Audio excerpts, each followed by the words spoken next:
Bonjour tout le monde. Peut-être que vous approchez de vos vacances, que vous êtes en train de planifier l'endroit où vous allez aller.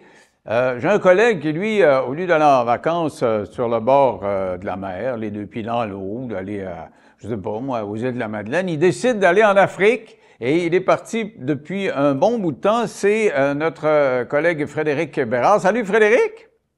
Salut Denis. Donc, tu es en Afrique et tu es devenu comme une espèce de franchise dans mon émission. Il y a Tintin en plein endroit dans la vie. Alors là, c'est Fred qui était autrefois, parce qu'on a fait Fred au Salvador, Fred au Guatemala, et là, on fait Fred au Rwanda et en Afrique du Sud. Qu'est-ce que tu fais en Afrique du Sud, veux-tu même dire? Oh, oublie pas, on avait fait au Nicaragua aussi, puis ça avait Ouais. failli mal faire. Oui. C'est vrai, tu avais failli te Euh, faire arrêter. Alors, c'est ça, tu es un ouais, vrai Tintin, le vrai Tintin que tu es. D'abord, je dis ce que tu feras, qu'est-ce que tu fais en Afrique du Sud. Tu es actuellement au Rwanda, mais tu as commencé ton voyage par l'Afrique du Sud. Explique-moi ce que tu es allé faire là-bas. Écoute, moi, l'Afrique, ça m'a toujours fasciné, mais pour une raison X ou Y, j'étais juste allé en Afrique du Nord. Tu sais, je me suis promené pas mal. J'ai pas mal tous les pays d'Europe. Centrale, je les ai tous faits, sauf le Belize, je pense. Amérique du Sud, je l'ai fait plusieurs. Puis il y avait comme un blocage, c'est drôle à dire, par rapport à l'Afrique. Euh, Pas dans le mauvais sens du terme, mais dans le sens où je me disais que je n'étais pas prêt. Ça a l'air con, là, mais je savais que ça allait être quelque chose. Je savais que ça allait être un nouveau monde. Puis moi, je suis fasciné par le Rwanda depuis, malheureusement, le génocide qu'on connaît. C'est le 30e anniversaire. Écoute, il y a eu plusieurs fois que je me suis dit, il faut que j'aille là. Puis j'ai annulé pour toutes sortes de raisons. Je me souviens plus trop. Et puis cette année, quand j'ai vu que c'était le 30e, j'ai dit, OK, là, il faut que j'arrête de niaiser, il faut que j'y aille. Puis comme tu dis, je suis passé par l'Afrique du Sud. J'ai fait un petit peu plus que 2 semaines Mhm. avant d'arriver ici. Et je te jure, mon ami, là, l'Afrique, de façon générale, c'est un nouveau monde.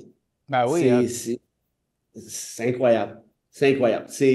Euh, Comme je me répète, mais tu sais, l'Europe, je la connais bien. L'Amérique, tu sais, je suis allé un petit peu en Asie, mais quand tu es en Afrique, tu es ailleurs. Tu es sur une autre planète. Puis je le dis dans le très, très bon sens du terme. Hein, je sais qu'il y a beaucoup de gens qui ont certaines, je ne dirais pas des préjugés dans ce sens nécessairement négatif, mais certaines appréhensions. Hein. Ils pensent que ça va être, je ne sais pas moi, difficile comme voyage, que ça va être. Puis c'est vrai que ce l'est un petit peu en quelque sorte, mais en même temps, c'est tellement enrichissant. J'ai de la misère à trouver les bons mots. Je pense que c'est ça l'expression. Je pense que j'ai l'impression d'être sur une autre planète. Puis je te garantis que les 54 pays, je vais essayer d'en faire le plus possible parce que c'est d'un enrichissement personnel absolument incroyable. Moi, le Rwanda, je connais bien. Je suis jamais allé. Oui, Puis je le connais beaucoup parce que j'avais un oncle, un grand-oncle, en fait, c'était le frère de mon grand-père, mais qui était omniprésent dans la famille chez nous parce que c'était un des grands amis de mon père. Donc, j'ai bien connu Georges-Henri Lévesque pour le public parce que ça, c'était son nom de dominicain. Mais nous autres, on l'appelait mon oncle Albert. C'était oui. son nom. Il a été baptisé Albert, puis il a adopté Georges-Henri quand il est devenu dominicain. Et il a fondé l'Université du Rwanda après avoir fait une carrière extraordinaire ici au Québec. Puis quand j'ai su que tu allais là-bas, j'ai dit, il faut que tu ailles voir l'université que mon oncle a fondée là-bas. Et puis je veux te laisser me parler avant du bonhomme, parce que j'ai toujours pensé que euh, Georges-Henri Lévesque a été négligé dans l'histoire du Québec. Peut-être parce qu'il a déjà accepté des fonds du gouvernement fédéral au moment où il chicanait avec Duplessis. Et on se rappelle du chanoine Lionel Groulx, parce qu'il est nationaliste. Et je parlais avec Gilles Proulx récemment. Il disait hey, moi, Groulx extraordinaire. Puis j'ai parlé de Georges-Henri Lévesque. Ah, ça, c'est un vendu aux fédéralistes. Et à cause de ça, il n'y a pas de nom, il n'y a pas de pont à son nom, il n'y a pas d'école à son nom. Il y a une bibliothèque à Roberval, mais ça a été quelqu'un d'important dans l'histoire du Québec, tout au moins aussi important que le chanoine de Groulx. Explique-moi c'est qui, puis je veux que ce soit toi qui le fasses plutôt que moi, puis après ça, Oui. tu me parleras de ce que tu as vu au Rwanda. Ben écoute, ton oncle, ton grand-oncle, peu importe, ça a été l'une des figures les plus importantes du Québec moderne. Ça a été un des artisans de la Révolution tranquille avant le temps. C'est un de ceux qui a préparé nos meilleurs cerveaux hein, dans les années 40, 50, euh, notamment à l'Université Laval.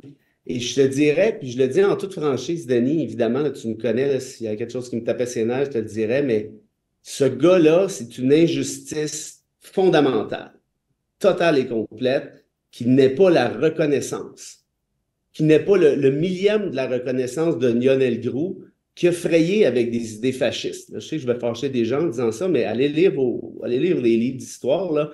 Allez lire L'Appel de la race et compagnie.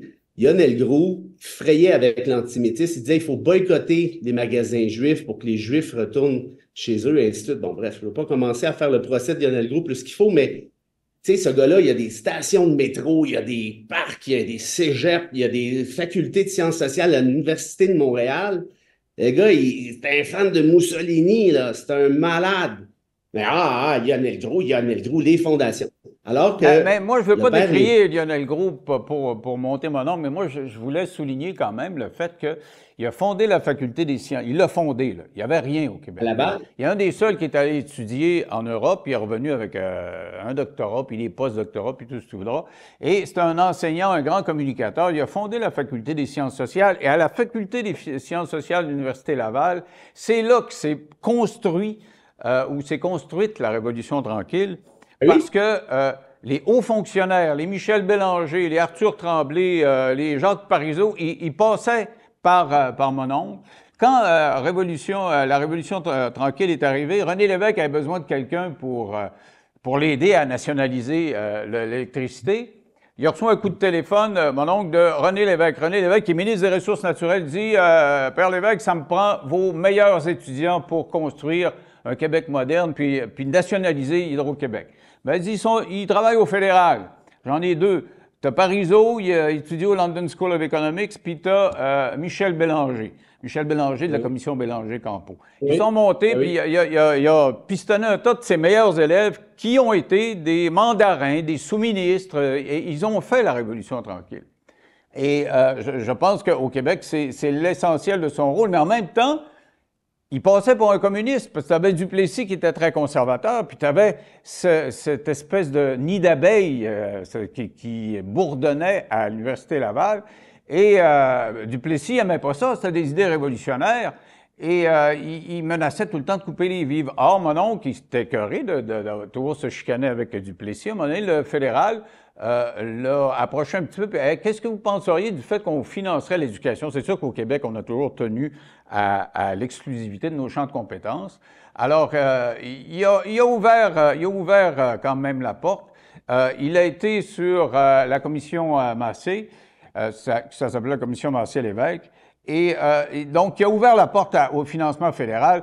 Pour les nationalistes, il a passé pour un traître, mais c'est parce qu'il chicanait avec Duplessis qu'il ne voulait pas mettre une scène là-dedans. Et bon, il a décidé d'utiliser le fédéral. Alors, je voulais juste faire cette parenthèse-là pour comprendre un peu. que c'est pour renforcer ton point. Tout ceci est à une période où Duplessis, quand tu parles de la lutte avec le fédéral, là, tu sais que je suis l'avocat des orphelins de Duplessis, là, on avait jasé au fond. Les orphelins de Duplessis, c'est quoi? Puis je fais une parenthèse rapidement pour ceux qui ne savent pas. C'est Duplessis et Cardinal Léger qui s'étaient alliés pour faire des faux certificats médicaux, des faux diagnostics à ces enfants-là pour les faire considérer comme fous, pour obtenir des subventions détournées du fédéral, non pas par l'éducation, exactement pour la raison que tu viens de dire, mais en passant par le domaine de la santé. C'est difficile d'être plus hypocrite que ça. Fait qu'à ce moment, ça pour moi, c'est la plus grande tragédie de l'histoire québécoise d'un point de vue institutionnel, là. Et donc, à cette même période-là, tu as ton oncle qui arrive et qui prend de l'argent du fédéral pour financer des études supérieures. C'est sûr qu'il y allait avoir Duplessis à travers le popotin. Ceci dit, on peut penser ce qu'on veut des interventions fédérales dans les champs de compétences québécoises. Reste que n'eût été de celle-ci dans les années 50 et n'eût été de ton oncle, le Québec n'était pas prêt à faire la Révolution tranquille au début des années 60. Ça aurait été impossible. On aurait été encore 10-15 ans derrière. Alors là-dessus, moi, je te dirais, puis je vais ajouter quelque chose par rapport à ton oncle. C'est que je l'ai compris, je l'ai étudié, moi, quand même, ça fait un certain temps déjà, puis je l'ai recompris hier quand je suis allé voir l'université qui l'a créé ici, à Boutaré. Parce qu'il faut souligner, Frédéric, il faut quand même souligner que il a été président du Conseil, c'est lui qui a fondé le Conseil des arts du Canada, Et donc, Ouais, c'était toujours canadien, ces affaires, parce qu'il était l'ennemi du Plessis. Du ouais. Plessis voulait jamais nous donner une scène, mais il m'a allé chercher ça ailleurs. Donc, il a fondé toutes sortes de choses ici au Québec. Puis, une fois que la Révolution tranquille s'est enclenchée, il a quitté son poste de doyen de la Faculté des sciences sociales, puis il est un peu à semi-retraite. Là, il avait lancé le manoir Montmorency où on brassait des idées, là, sur les intellectuels qui se rencontraient. Et on lui a offert, au Rwanda, le président lui a offert de fonder une université parce que ils en avaient besoin. Puis c'est là qu'il faut que tu nous expliques que tu es allé là, puis explique-nous ça, là. est ce que j'allais dire avant d'arriver au Rwanda, si je l'ai compris, mais ton oncle, c'était une des plus belles têtes humanistes d'un point de vue intellectuel. Hein, tu sais, c'est bon la rhétorique, le nationaliste, ça va, mais l'humanisme, l'ouverture et tout ça, puis c'est pas nécessairement en opposition, là, quoique avec Gros, oui, ça l'était, mais ton oncle travaillait sur des idées humanistes, hein, notamment sur Mounier et ainsi de suite, qui a influencé, pour moi, Jacques Parizeau, là, je ferme cette parenthèse-là après, c'est le plus grand bâtisseur que le Québec a jamais eu. C'était une des plus belles têtes qu'on avait, puis ça, c'est en partie grâce à ton oncle. Et là, bon, je ferme cette parenthèse-là. En 62, ton oncle reçoit l'appel du président rwandais. Le pays vient tout juste de déclarer son indépendance, ça fait quelques semaines ou quelques mois. Et pourquoi il appelle le père Lévesque au Québec, qui est quand même pas proche? C'est parce qu'il se méfiait des Belges et des Français qui avaient toujours le réflexe colonisateur. Ils disaient, on veut pas de ça, là. On vient de les mettre dehors, les Belges, ni plus ni moins. Là. Il y avait quand même encore une connexion diplomatique très, très forte, on s'entend, mais reste que là, on a besoin de quelqu'un d'autre. Et c'est justement ça, c'est là que le nom de ton oncle est sorti. Comme quoi, lui, c'en est pas un colonisateur, c'est un humaniste, c'est une bonne tête, puis il va venir nous aider pour les bonnes raisons. Mais là, je veux que tu me parles du génocide. On devait faire une petite parenthèse là, sur Georges-Henri. On l'a fait assez longue. Là. Parle-moi du génocide, parce que tu es dans l'hôtel où, je ne sais pas si vous avez vu le film qui s'appelle Hôtel Rwanda. Tu es à l'hôtel à Kigali où il y a des gens qui ont été sauvés du génocide par quelqu'un de l'hôtel. Raconte-nous là, ce que tu vois là-bas en rapport avec le génocide. Moi, j'avais étudié un petit peu l'histoire du Rwanda, pas plus qu'il faut, puis moi, ça m'avait toujours fasciné, cette affaire-là. L'hôtel en question, c'est l'hôtel des 1000 collines, où il y a eu, écoute, déjà le génocide, là, je commence à comprendre un peu mieux là, ce qui s'est passé, là. Mais pour ceux qui ne savent pas, il y a eu 1 million de Tutsis qui ont été assassinés en 3 mois. 1 million. Dans les circonstances les plus terribles. Il y avait eu toute la propagande médiatique, là, la radio des 1000 collines qui disait l'avion du président vient d'être d'exploser. C'est les Tutsis qui ont attaqué avec des Belges. Attaquez vos voisins. Ça presse, c'est temps d'éliminer les cafards. Et là, non seulement il y avait une espèce de garde, si tu veux, qui était déjà armée, préparée, parce que ça se préparait depuis plusieurs mois déjà. Les Français, par ailleurs, étaient au courant, les Belges aussi, et ils ont laissé passer. Les Français ont même armé en partie les forces Tutsis. Ça, c'était, Hutu, pardon, c'était à l'époque de Mitterrand.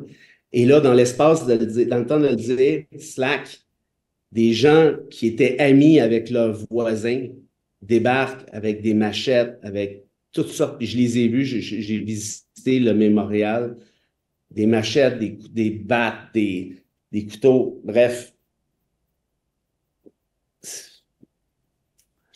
Tu rentres dans le mémorial, Denis, là, puis je reviens avec l'hôtel. Je reviens à l'hôtel dans une seconde, si tu me permets, là, mais l'horreur, tu dis, tu rentres là, puis écoute, tu sais, des enfants, des enfants de 3 ans, 4 ans, 2 ans, on leur fracassait le crâne. On leur disait, allez vous sauver dans l'église. On leur fracassait le crâne sur les... Je ne veux pas trop être graphique, là, mais ils vont quand même l'être un peu pour celle-là. À 17 heures, là, le carnage arrêtait à chaque jour. C'était comme un ordre qui s'était donné à travers la radio. À 17 heures, on arrête, on s'en va prendre une bière. Or, tout le monde est en train de tuer son voisin, là. C'est ça qui se passe. Et à 17 heures, ah, ça sonne. Ah, ben, écoute, donc, j'ai fini mon chiffre. Ils coupaient les tendons des Tutsis pour les empêcher de se sauver. Ils disaient, on va revenir demain finir la job. C'est ça qui se passait. Et puis moi, Et ça s'est fait comme je me souviens, Frédéric, j'étais à la radio de Chicoutimi, puis on recevait à cette époque-là, il n'y avait pas Internet, là, on recevait des communiqués. Puis je me souviens du premier communiqué que je reçois, c'est écrit Hey, la guerre intestine au Rwanda, 200 000 morts. Bon, ils ont fait une fausse de frappe, là, tu sais, ça peut pas être 200 000 morts dans une journée. Là. Ça avait commencé le matin, puis ils disaient 200 000. C'était pas une faute de frappe. Ils en ont fait encore quelques cent mille. Il y en a eu 900 en quelques jours, 900 000. Et je pensais que c'était une faute de frappe tellement c'était énorme. écoute, puis non. Et pour revenir à l'hôtel des Mille Collines, c'est un gros symbole hein, ici, pour moi, parce que se sont réfugiés 1200 Tutsis, si ma mémoire est bonne. Euh, Ça appartenait à des Belges. Puis on empêchait les Hutus qui étaient l'autre bord de la rue là, de débarquer. Donc, dans la chambre où je suis, t'imagines, il y avait probablement, j'ai fait le calcul, 15-20 Tutsis embarqués les uns par-dessus les autres en essayant d'éviter la mort. Euh, Ça se sent ici. Je dois bien le dire, là, ça se sent. Tu sens l'émotion dans ma voix peut-être un peu, là, comme, pour rien que je suis là, c'est parce que je voulais le sentir, je voulais le voir. Euh, Puis je parle à des gens, puis c'est tough. C'est tough, tu sais, t'es vraiment le meilleur intervieweur du Québec, à mon avis, mais je me demandais l'évêque, il ferait quoi ici, là? Hier, j'étais avec mon chauffeur guide qui est devenu un chum. Là. Ça fait 3-4 jours qu'on passe ensemble. Pas un grand chum, mais quand même. Puis on s'en va dîner après à l'université de ton oncle, justement. Et là, comment t'approches ça? Tu sais? C'est pas évident, là. Hey, puis génocide. Comment tu demandes ça? Et là, j'ai dit, puis tout le monde évite le sujet ici. Okay? Puis en même temps, il y a des mémorials à plusieurs endroits. Il y a même un mémorial à l'université en question. Il y a un millier d'étudiants et de profs qui ont été décapités. Et là, je lui pose la question. Il s'appelle Alphonse, début soixantaine, je te dirais. Alphonse, le génocide, toi, tu l'as vécu comment? Je savais pas comment poser la question. Il dit, c'est difficile. Je dis, ouais. Je dis, est-ce que tu as des amis Tutsis? Il dit, j'ai beaucoup d'amis Tutsis. Et là, il a cassé. Ça a été ça, la conversation. Et, tu veux dire d'autres? Je dis, j'essayais d'être fin, tu sais, d'être empathique. Je dis, vous êtes relevé. Vous n'êtes plus aujourd'hui Tutsi ou Hutu. Vous êtes Rwandais, parce que ça, je l'ai entendu de plusieurs personnes. À même poser la question à quelqu'un, es-tu Tutsi ou Hutu, c'est très mal vu, là. Très, très mal vu. Puis je le savais pas au début. Je posais la question de manière banale. Et toi, t'es Tutsi ou tout? Il dit, moi, je suis Rwandais. Et ça, c'est pas le Alphonse en question, c'est d'autres personnes à qui j'ai parlé. Et j'ai compris après que c'est pas un sujet. Tu comprends? Et je les comprends parce que C'est c'est un encore un petit pays. traumatisme collectif là, pour tout. C'est fou quand tu dis que ça se tuait en quantité. Denis, il y a 8,5 millions de Rwandais ici. Fait que ni plus ni moins le Québec. OK? Disons qu'au Québec, il y a 1 million de gens assassinés en 3 mois. 1 million. Pense-y, là. Ça commence à faire du monde à la messe, là. 30 ans après, là, je sais pas moi, 75% des gens l'ont vécu, le génocide. Puis la nouvelle génération, elle naît avec ça. Et ils font un effort magistral pour perpétuer la mémoire. Le 30e est souligné. Mais tu te dis, écoute, c'est parce que là, vous êtes tous, puis le Alphonse dont je te parle, j'ai pensé sur le coup après. Pas pensé avant, j'aurais peut-être dû. Je dis, qu'est-ce qu'il me dit, moi, qui en a pas tué? Ah ouais? Tout le monde, Tu ou le à sais peu pas. près. Puis c'est parce que ceux qui en tuaient pas étaient vus comme des traîtres. Mhm. Puis eux se faisaient tuer. Dans le million, il y a des Hutus là-dedans là, qui étaient considérés comme trop raisonnables, ou ce que tu veux. Euh, et ceci dit, tu vois, au début, je trouvais ça lourd parce que j'arrivais de l'Afrique du Sud où là, tout le monde est de bonne humeur, et ainsi de suite. Ici, tu sens qu'il y a une pression. Tu sens qu'il y a un passé. Euh, Puis écoute, 30 ans, c'est rien, là. C'est une génération. Tu sais, dans l'histoire d'un peuple, là, c'est comme Quand ça. même, tu dis il y a un passé. Il y a un passé aussi en Afrique du Sud, là. Ils ont eu l'apartheid Oui, là-bas. T'es allé visiter les lieux. As-tu vu la prison de Mandela? Tu as été voir la prison de... oui, oui, je Non? suis allé Ouais. à Robben Island. Mais en fait, ce que je voulais dire, Mais je voulais donc, pas. je veux dire, ils ont vécu l'effroyable aussi, sauf que ça fait plus longtemps. Donc, ils ont peut-être plus... Ben, ils ont eu l'avantage, le temps de penser leur plaie, là. oublie pas que l'apartheid, ça s'est terminé ni plus ni moins en 90. Donc, c'est à peu près à la même période que le génocide rwandais. Mais ce que je voulais dire avec l'Afrique du Sud, c'est que les gens, bon, j'ai fait Cape Town, Johannesburg, par Kruger, et tout, donc je me suis promené un peu. Mais il y a une joie de vivre et il y a une amitié blanche-noire qui est belle à voir, là. Ah ouais, Vraiment, je là. pensais qu'il y avait quand même des stigmates là, de ces époques-là, puis qu'il y avait encore Ça, un peu de racisme, non? ben, écoute, évidemment, pour parler à tout le monde, mais ça arrive souvent que tu te promènes dans un resto, dans un bar, là, tu vois un chum blanc avec un chum noir en train de prendre une bière, ils travaillent ensemble, puis c'est pas le blanc qui est le gérant, là, des fois c'est le noir, puis l'autre, puis ainsi de suite. Et j'ai parlé à pas mal de gens, justement, pour un reportage, puis ils me disaient, écoute, l'apartheid, là, c'était fou, là. Tu sais, tu pouvais pas aller à la même salle de bain que les Blancs, Ben ouais. tu pouvais pas travailler dans le même building que les Blancs, tu pouvais pas t'asseoir à côté d'un Blanc, tu n'avais pas le droit d'avoir les... Il y avait des jobs qui étaient réservés et tout. Euh, mais tu vois, Nelson Mandela a fait de la magie. Je suis allé voir sa prison, en fait, pas la sienne, mais où il a été incarcéré pendant 18 ans de mémoire. Il a été incarcéré 27 ans au total, puis 18 ans sur cette île-là, qui s'appelle Robben Island. Ceux qui veulent aller voir ma page Facebook, j'ai mis une vidéo de la cellule.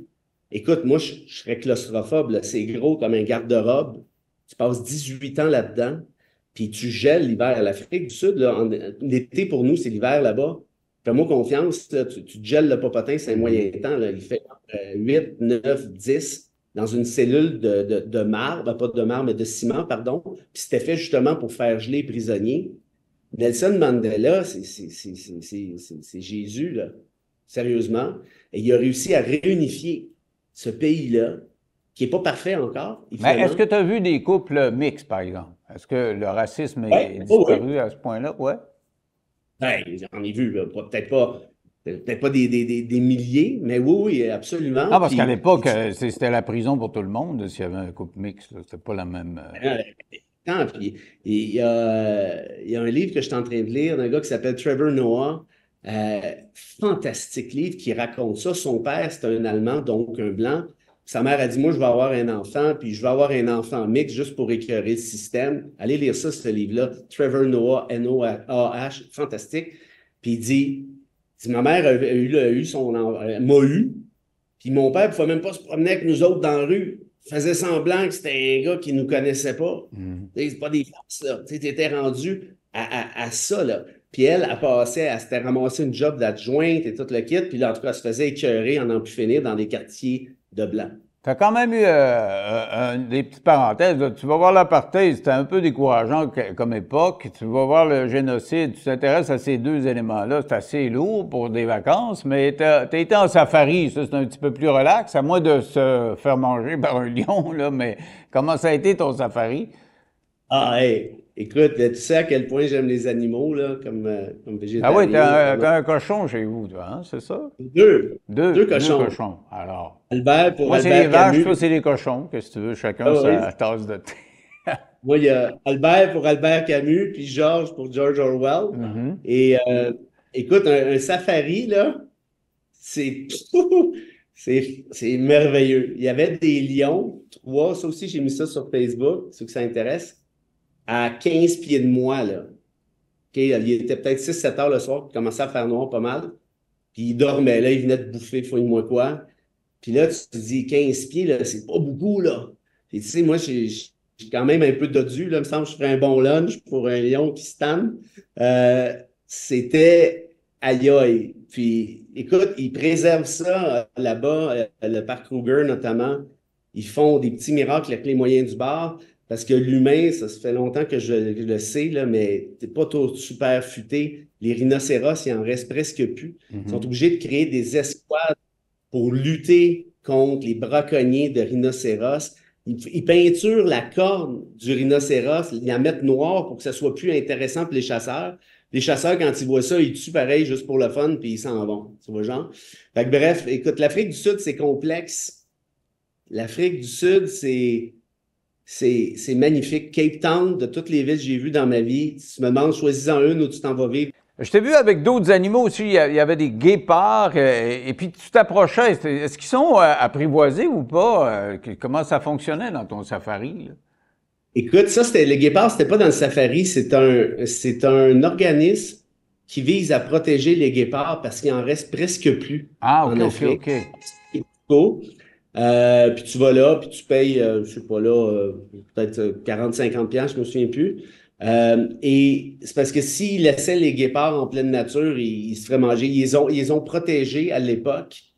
Euh, Mais les et lions, là, les images de tes lions que tu ouais. prends le soir, là, ils sont pas là pour les protéger. C'est toi qui s'avance, là. Es-tu dans un Oui, camion à oui. ce moment-là? Es-tu... Oui, oui. Mais les lions, ça, c'est autre chose. Là, les lions, ça, c'est dans un safari. Les guépards, c'était avant le safari dans OK. l'espèce de, avec Non, je comprends, mais l'organisation. donc, tu n'as pas eu peur du guépard parce qu'ils sont là pour protéger une espèce Hey, il n'y a pas zoo, eu dans le peur fond, du là. guépard, mais tu sais, Ah. il y a ils ont des employés là-bas là, qui prennent soin des animaux, des bénévoles. Puis là, tu sais, tu débarques pas là, hey, le guépard, comment ça va, là? Tu sais, tu vas te faire bouffer tout rond. Puis il t'expliquait que, tu sais, si tu le flattes, faut que tu le flattes assez fort. Parce que si tu le flattes pas assez fort, il va penser que c'est un maringouin. Puis s'il pense que tu es un maringouin, ça va mal finir. Un coup de patte de guépard, là, t'as le maringouin qui revole. Je dirais que c'est juste la pâte, c'est pas pire. Mais je sais pas si tu as vu la gueule de ça, Ouais. mais. Et fait que là je le flattais. Puis là, je me disais que c'est assez fort, ça, ou tu peux pas y aller trop fort non plus parce que tu peux pas fâcher D'un le coup, il se guépard. fâche. Mais, mais, Écoute, mais moi, quand je voyais ces images-là, parce que je t'ai suivi là, sur Facebook, je me disais, c'est quoi le plus impressionnant là, dans ce que tu as vu, là? Parce que c'est un safari photo, tu n'avais pas là pour les tuer, là. Mais mais qu'est-ce qui t'a non, impressionné le plus, toi? hey, c'est une bonne question. Des girafes, j'en ai vu plein, des éléphants. Puis quand je te dis, là, c'est proche, là, c'est proche en maudit. Euh, À la toute dernière journée, parce que je suis allé 3 jours, la seule espèce qui nous manquait, c'était le rhinocéros. Parce que les rhinocéros sont peureux parce qu'ils fuient l'humain. C'est ça que j'ai raconté là, Ah, tout à ouais, ouais, l'heure. ouais, ouais. Ils fuient parce qu'ils se font tirer, puis ils sont stressés, puis tout ça.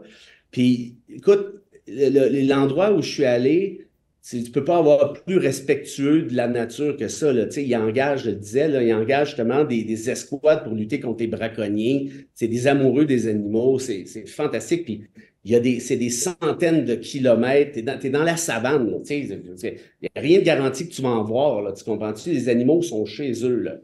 Et je pense que c'est le rhinocéros. Parce que, écoute, à la fin, les deux guides qui étaient là, super gentils, on dit, je pense savoir où ils pourraient être. Fait qu'ils débarquent les deux à pied. Et là, ça fait genre 20-25 minutes qu'ils sont partis.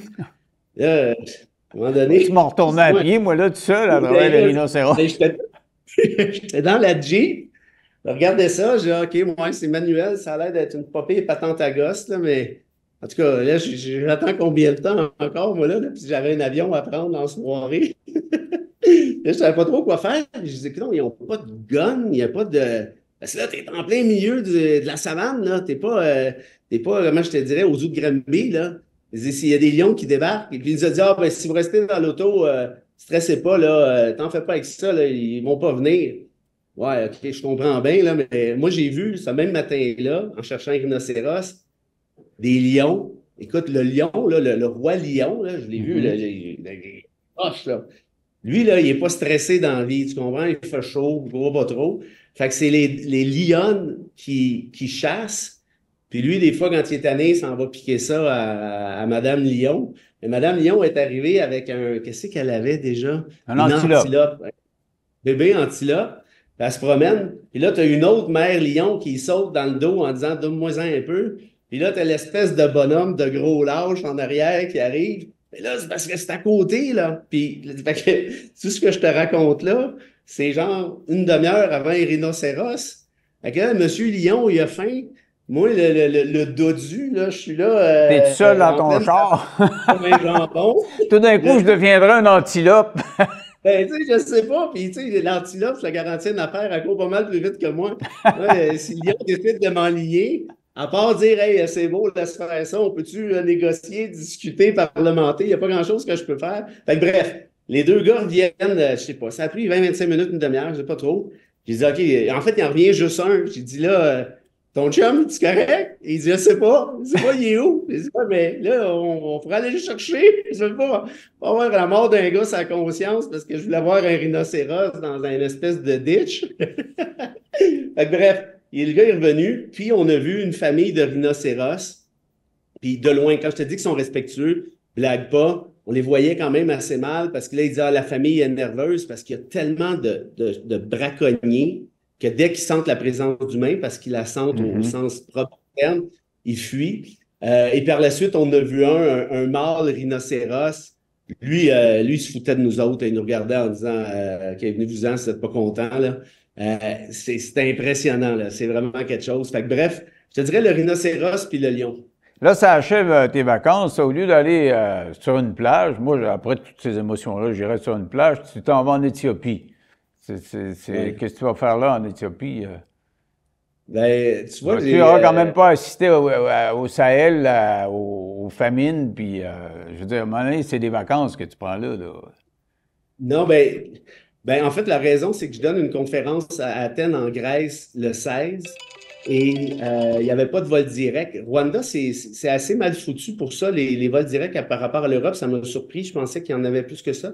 Puis à peu près pas. Fait qu'il fallait que je fasse un transfert. Puis j'ai dit, ben, tu sais, l'Éthiopie, pourquoi pas? Parce que, tu sais, on a toujours, tout était dans les médias dans ce temps-là, là, les famines.